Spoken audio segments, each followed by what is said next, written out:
It's Chris and Zoey, off to my second video. And today I want to do a very important video that is a mistake I see a lot of people make. I see it in my peers, my co-workers. I see it in other generations. I see it everywhere. And it's buying a car you can't afford.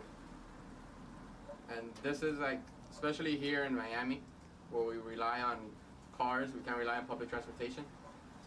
This is an issue that people make. This is a mistake I see a lot of people make, and I just want to give you one little rule. If you're not gonna watch, you're gonna get anything from this video. And this one simple rule is: whenever purchasing a car, you want to purchase a car that's 50% of your salary. For example, if you make $100,000, you want a car that's $50,000. If you make $50,000, you want a car that's $25,000, and so on. So if you follow this one rule, this is gonna ensure that you won't get yourself. You won't be buying a car you can't afford, you won't be buying too much car, and you won't become car poor. So car poor is a term that I've heard most of my life. And basically this term basically means where you purchase so much car that you can't even afford to you can't afford to live life. You can't go out on the weekends, you can't afford anything extra. You can't afford anything extra. And all your money is just going towards the car, and you can't even afford to put gas in your own car. This is a trap that many people in America get trapped in, where you buy a car you can't afford, the car depreciates, and then you find yourself upside down on a car, and you can't even get rid of it.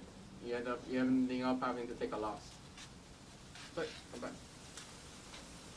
So this is a mistake I personally made when I was 22 years old. So I purchased a Nissan Altima SV for $25,000. A 2013 model, and this is during a time when I was a teller for a bank, and I was making like $25,000. So I basically bought a car that's 100% of my salary, and I really thought I could afford the car.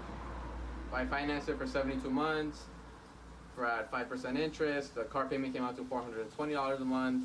So I looked at my monthly income, like I made $1,000. I think I was making $1,400 more or less each month back then. And I saw, oh, $400, that's nothing. I'm still left with another $1,000 each month. But then you got to take into account maintenance, insurance, gas, like other transportation expenses that come along with purchasing a new car. Before I knew it, half of my monthly salary was gone towards the car.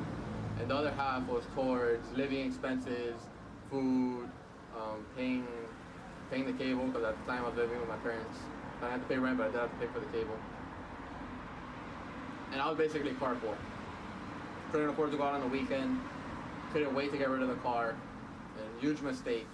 Ended up being upside down on the car. To make a long story short, the car gave me issues. I was able to do the lemon law, got rid of the car, and I learned my lesson. And I just want to teach y'all not to make the same mistake I made. And just be smart with your money.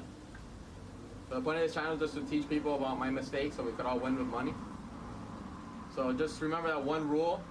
When purchasing a car, buy a car that's 50% of your salary. If you follow that one simple rule, it's not a dead, set in stone rule. Like let's say it's 60% or so on, but try to shoot for the 50%. And if you get anywhere near it, you're buying a car that you could afford.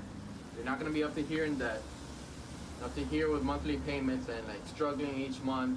And one little hiccup in your life, such as losing a job, you're not gonna have your credit go down the drain because of a stupid car. All right. Like and subscribe. If you have any questions, leave a comment down below. And till next time, me and Zoey will see you.